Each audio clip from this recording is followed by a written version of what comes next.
Hey, what's up guys? Welcome back for another video, and today we're going to be doing a bit of a build showcase, character showcase, run through of a lot of like the main build that you'll see in a lot of my Genshin Impact videos. We're going to be looking at artifacts for each character. We're going to be looking at talents, what I've funneled into, what I've targeted, weapons, and all that sort of stuff. All the stuff that goes into my build that I'm primarily using for most of the content that I do in all my Genshin Impact videos. So without further ado, we'll get right into it.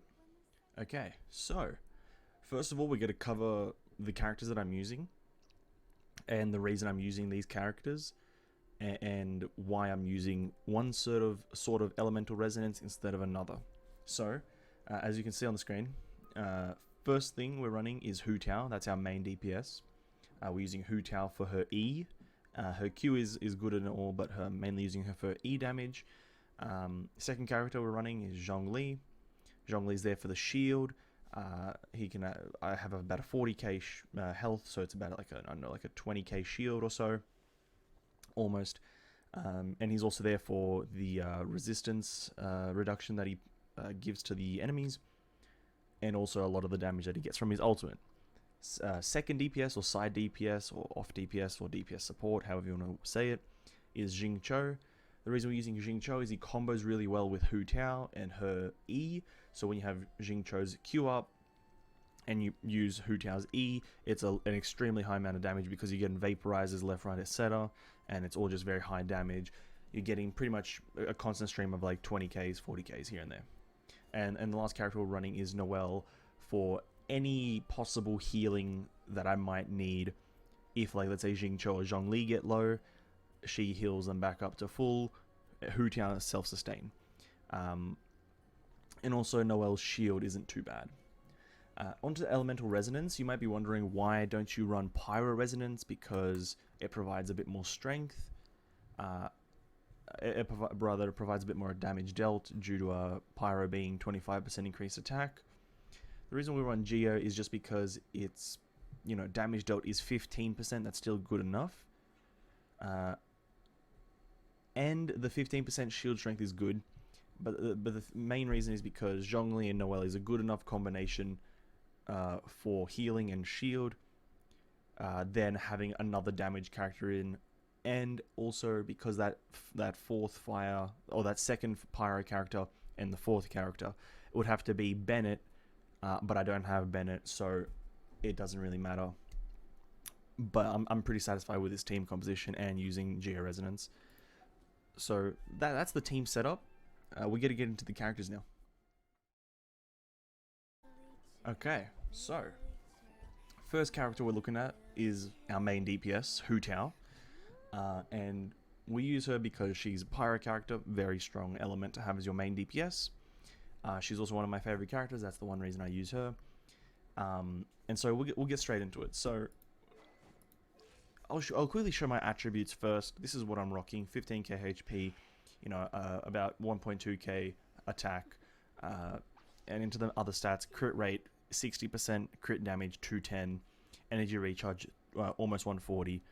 And pyro damage 61. So that's the stats. That's decent enough.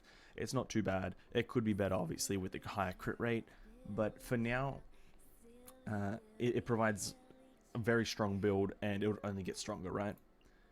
But with the stats out of the way, we'll get into the weapon here. Most of my crit rate comes from the deathmatch. It's the best spear I've got. I don't have many spears, but this is the best spear I got. Obviously level 90, and slowly we'll get refinement rank higher, but it's level 90. A very good spear. Crit rate is obviously a good stat, right? It's never bad. But that's the spear. That's the weapon we're running on the Hu Tao.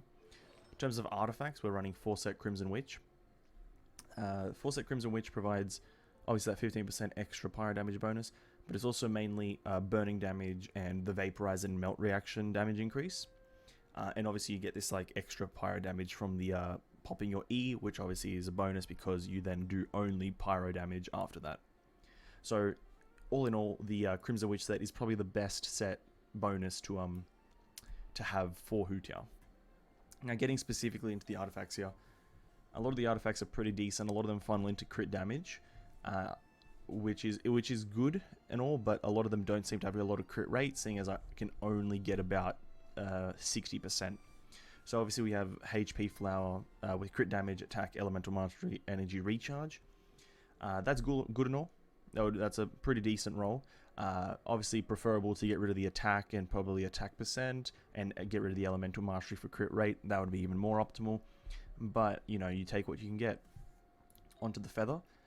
It's a gladiator's feather, but it's a pretty decent one. Crit damage, crit rate, attack, defense. Defense obviously could be changed, but, you know, for now it's fine. Timepiece. Attack percent. Obviously this is not the best thing, I don't think. I think it would be better to have HP percent here. But the substats on this one are a bit too good. Crit rate, defense, crit damage, energy recharge.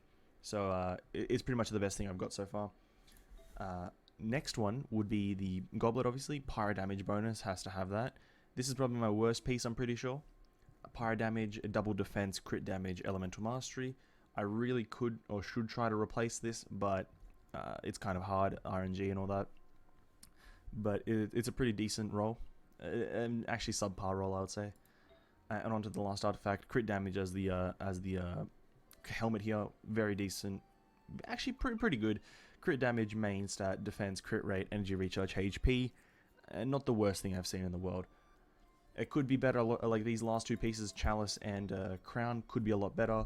But you take what you can get and, you know, it's working for me.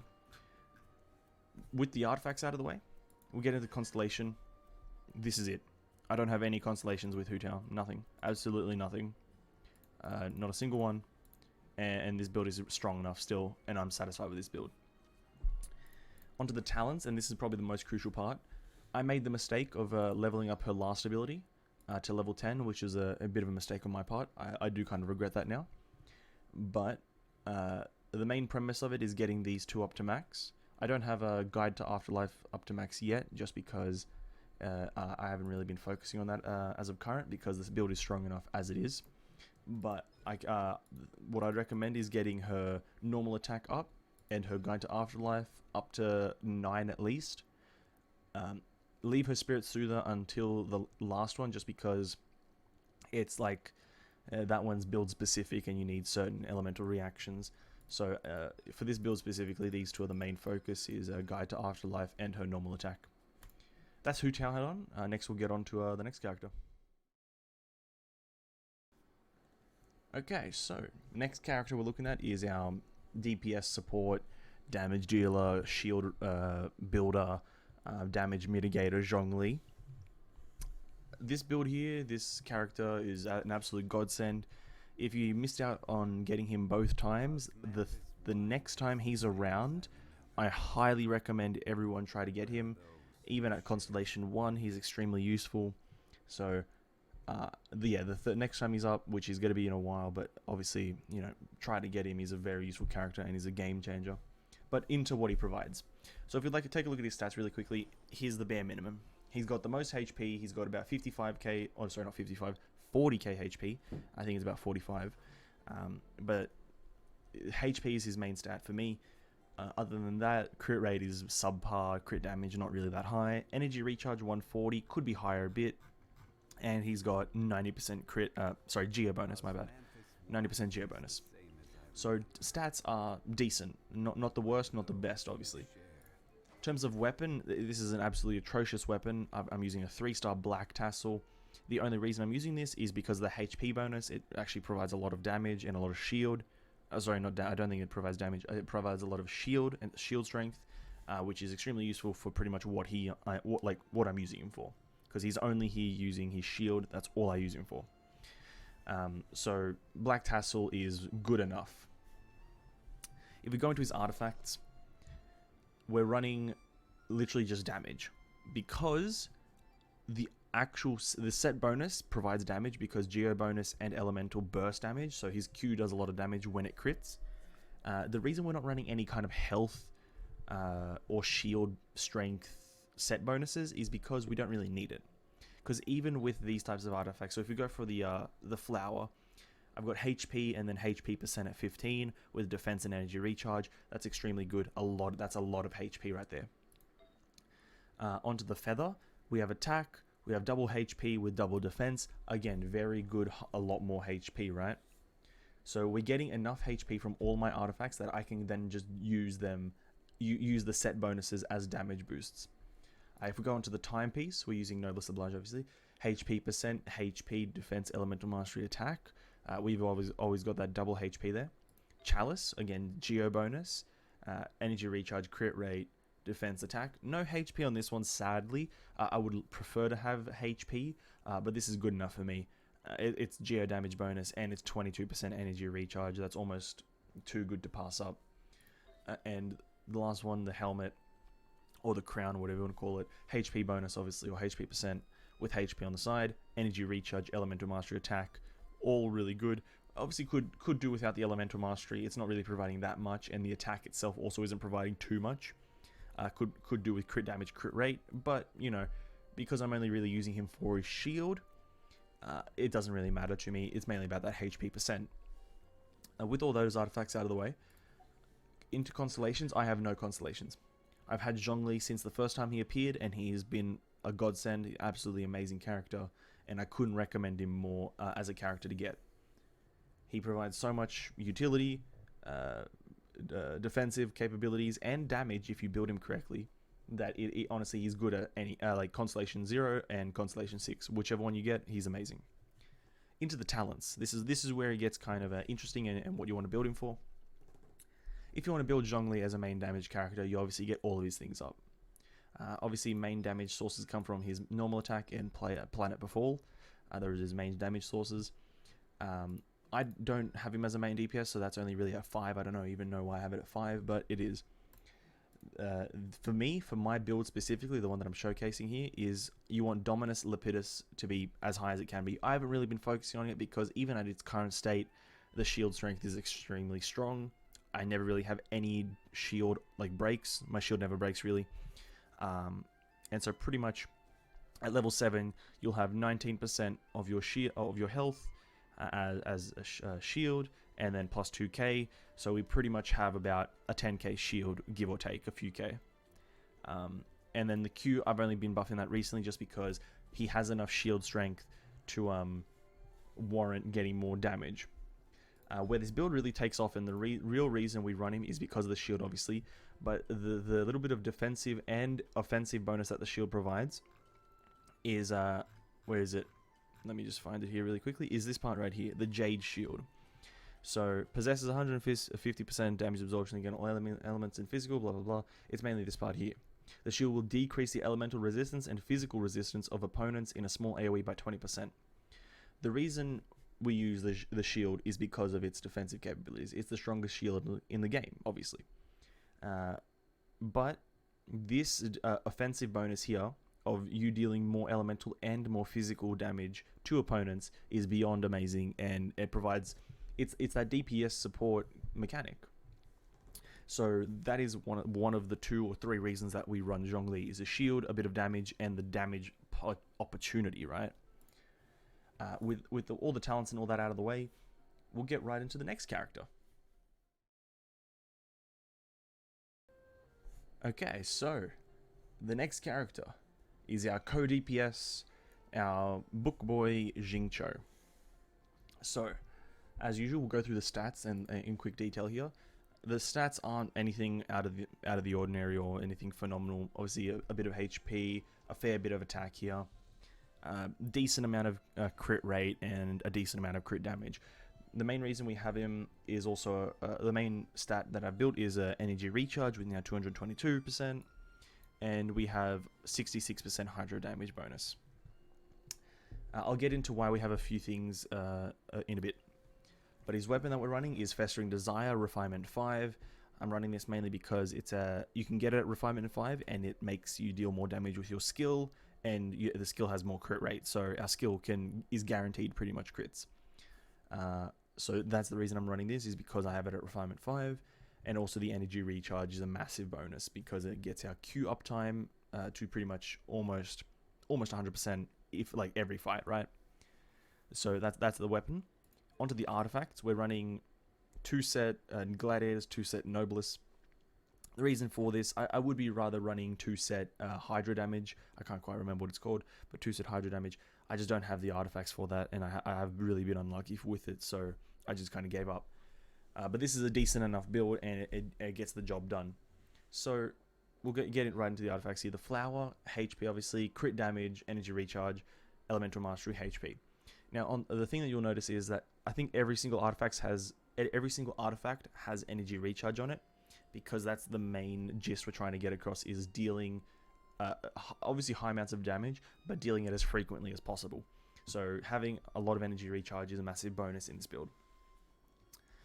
Yeah, we go on to the feather. We have Noblesse of Feather, attack, a crit rate, attack, energy recharge, obviously 12%, and elemental mastery. That's a big bonus when you're playing with Hu Tao. If Hu Tao sets him on fire, then you switch to this guy to use his E. That E will do phenomenal amounts of damage. But onto the timepiece here. Timepiece is gladiators, energy recharge. Here, this is where kind of you don't really need this gladiators or this timepiece to have energy recharge. I just do because it adds a lot more consistency and a lot more frequency to your ultimate usage. But that's up to personal preference for that one. But energy recharge, defense, attack, crit rate, crit damage. It would have been preferred to have a lot more crit damage and crit rate here instead of the defense, but what can you do about it? It's a bit of RNG.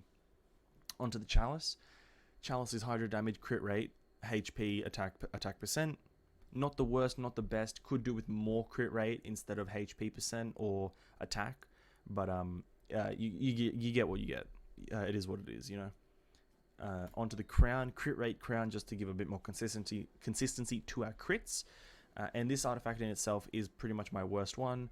A double kind of supporting stats here, HP and defense, but then obviously kind of comes back with double attack. So it's not the worst. Oh, it is the worst out of the 5, but it isn't the worst thing I could have ever gotten. With the artifacts out of the way, obviously pause the video if you ever need to look at a bit more detail of the artifacts. But with the artifacts out of the way, we'll jump into the constellations. It's a C6 Xingque. You know, he's been out for a very long time, so if you don't have him yet, it doesn't really matter. I don't think there's anything too kind of insane that you need to get on this, like out of his constellations. I think obviously getting these damage boosts for the abilities is obviously a bonus, especially the, I think it's the third one. The Constellation 3 I think is the most important one. Other than that, there's not many more that kind of are required in terms of getting the damage output that you need. In terms of talents, our highest talent one is the Q. That is our main damage source, and I'm probably going to crown this over the next coming few months, or rather maybe in the next month I'll probably crown this. But our main damage source is the Q, because we pop the Q, then we switch to Hu Tao, and then we continue to blitz the enemy, right? The E is pretty much something else I'm leveling on the side, because it does do a lot of damage when I do press it. It does about, I think, 10k minimum, and if it's a vaporize, or yeah, I think if it's a vaporize, it does even more damage than that. But we'll get into the actual values later on. But that's the talents, you know. I don't really use him as a DPS, so I don't really get the top one, or I don't get his normal attack up. So that's the talents, that's the character, that's the build. We'll get to the final character here, which is Noelle. Okay, so onto the final character here. We got Noelle, our beautiful Noelle here. I kind of abandoned her as a build. I haven't really touched her much in the recent times. I haven't really touched any of her weapons or artifacts or talents really that much. But we'll get right into it. I'm not too kind of 100% on what she has, but she has a decent amount of HP, crit rate, a bit of crit damage. I think I mainly focused on energy recharge to make it so she can heal more frequently. But that's about it. There's not too much detail to go into here, just because I'm not 100% certain on a lot of her stuff. But if we go into her weapon, she has an energy recharge weapon. Give a bit more consistency to her healing, and make it so she can do it a bit more frequently. I haven't leveled it up. You don't really need to. I don't use her too often, because none of my characters really get too low because of the Zhongli shield, but that's besides the point. Energy recharge, you can sub that out for HP if you want, if you have a HP sword, but I for this one have energy recharge. Artifacts wise, Again, I'm not even too certain about what's happening here, but she has Gladiator's Finale apparently and Maiden's Beloved. Maiden's Beloved there I do know is for the when I do heal, she can heal a bit more. But Gladiator's Finale is just there because I guess I need it or have it at the time. We go into the actual artifacts: HP percent, defense, crit rate.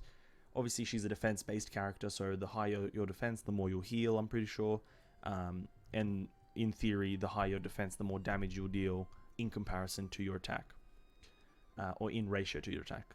But that's the flower. We'll get out of that for now. The feather hasn't been max leveled out, so it's fine. But it's attack, energy recharge, attack percent, defense, elemental mastery. Obviously, not in terms of a main stat. She doesn't have double defense on it, so it's not going to be catering to that 100%. But, you know, 23 defense, mediocre at best. Onto the timepiece. Maiden's Beloved timepiece. Defense percent obviously is a nice one. Elemental mastery with defense on the side. HP crit damage. See, again, these aren't really useful much because I don't really use her as a character. She's just there for the geo damage bonus, right? Or the geo resonance. Onto the chalice. We have a Wanderer's Choke chalice apparently. Defense percent, always good. Defense number, HP crit damage 20%. That's actually a good one. And attack, again, another piece that I don't really care much for. It could be changed very easily. And finally, the helmet, defense percent, attack, crit rate, defense, HP. Gladiator's Finale piece. Again, the Gladiator's Finale can be traded out with pretty much any other thing that's beneficial to her. You could do geo damage if you have the correct artifacts for it. It's really up to you. This whole character is just going to be a really weird build. And not really that influential in the whole gameplay. Constellation wise, I've got 4. I think the only one you really need is the first one. I think the first constellation is the only constellation you really need, just because it means that when you have your Q and E up at the same time, you're guaranteed heals. That's all you need really. Other than that, you know, anything else is a bonus. Talents wise, I've leveled up her E the most. That's mainly because of the talent. Sweeping time, you level that up if you want to heal a bit more, I'm pretty sure. Actually, no, that's for damage rather. I think it's this one. Yeah. If you want to heal more, you level up her E, which increases the healing per defense. So it's 38% of your defense, obviously, at level 10. It could be higher, obviously. But if you want to do more healing, level up her breastplate. If you want to deal more damage, obviously level up her normal attack and sweeping time. I'm not going to go too much into Noelle just because she's not really used in the build. She's just there for the geo resonance. But that's pretty much her concluded as well. Next, we're going to get into we're going to do a bit of a gameplay showcase of how it's used, how I play with it, how I use the 3 characters that I actually used, and how fast it can kill things. We're going to do a bit of a boss testing and a bit of a showcase here. Okay, so we're now going to be doing a bit of boss testing here. A bit of damage showcasing, bit of explaining how it plays and what you do with the build. But it's a pretty simple play, pretty simple build, pretty simple thing. So first thing you do, we're going to be testing on Azhdaha here just because he has the most HP. First thing you do as you get in there, Zhongli shield straight up. You can use anything at any time with Zhongli, just use his shield on cooldown. If you don't have Xingque's ultimate, use his E to get his ultimate here. And so, you know, reapply Zhongli's ult whenever or shield whenever you can. But here we go. You press Xingque's Q, and then Hu Tao's E, and then you just get into it. Now he's running away, but in the 2-3 hits that we just landed, he's already lost about 10%, 10 to 15%. But the build is scuffed when you can't hit enemies, obviously. Taking hits left, right, and center doesn't really matter. Zhongli's shield. It runs out, you reapply it. That's the general gist of the build. It really is just like one of the simplest and most straightforward builds. Using Xingque's E on cooldown. You can even apply Noelle's shield if you're feeling like it. You know, Noelle's not doing any damage here, but you know, you're just waiting for that. Now you can do like minor damage windows with Hu Tao here. You know, she can do damage by herself very easily. But the main damage kind of window, kind of time, is when Xingque's Q is up and Hu Tao's E is up. So wait for him to phase here. He's about to go into his first phase. And that's the general premise of the build. Xingque's Q, Hu Tao's E, and you're just blitzing. Obviously try to keep Zhongli's shield up as much as possible. And then that's just it. So I'll just let the gameplay go for now.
Okay, so from that fight, it's you can tell that it's a very strong build in my honest opinion, and for the characters to not be like as optimal as they could be, I believe that fight is actually real, or this build rather, makes that fight really easy. You would have noticed that as I'm fighting, Zhongli's shield only ever runs out, it never breaks. I think it runs out one time in the fight there, and you know, it never breaks, and that's without the ability being at max kind of talent level. So the Zhongli shield is providing so much utility there with a lot of survivability. You'll see that the damage is also high. Xingque's E is doing a lot of damage, and Hu Tao just by herself without Xingque's Q is doing a lot of damage as well. And when you combine both, it's absolutely melting the boss. I believe that if, you know, Azhdaha wasn't a two phase fight where you have to wait for each phase to happen, I believe that you could honestly just one phase him very quickly with this build, heavy attack spamming or like normal attack spamming. But hopefully, you know, this is going to be the conclusion here. The build is very fluid in my opinion as well. The build provides three different damage types if you're building Zhongli for a bit of damage as well. You have Geo, Hydro, and Pyro obviously. So it's very fluid in that sense. Doesn't have any cryo in it. You could obviously swap Noelle out for a bit of cryo if you want to counter every type of shield, but that's up to you. This build is very strong in my opinion. It's not the one-shot type of build. It's not going to do 2 million damage in one hit, but you will be doing a lot of damage very fast. Or like it'll feel like the boss's health or the mob's health is like being just drained away. But hopefully this video did kind of showcase a good build, showcase character strengths, how characters work. This is my personal favorite build that I've been using for the past few months now, that since Hu Tao came out. This character combination has really like vibed with me. I've really enjoyed it, and hopefully this video has been helpful. If it has been, do consider leaving a like and subscribing to the YouTube channel. Helps me out a lot. If you like the build as well, comment down in the comment section how it could be made better. Any builds that you've been using or having and think would make a good addition to my kind of knowledge. Any tweaks that you would think or would be good to make to the build, if you have a bit more knowledge on the whole game as a concept. But without further ado, that's going to be it, and I'll catch you all in the next one. Peace out.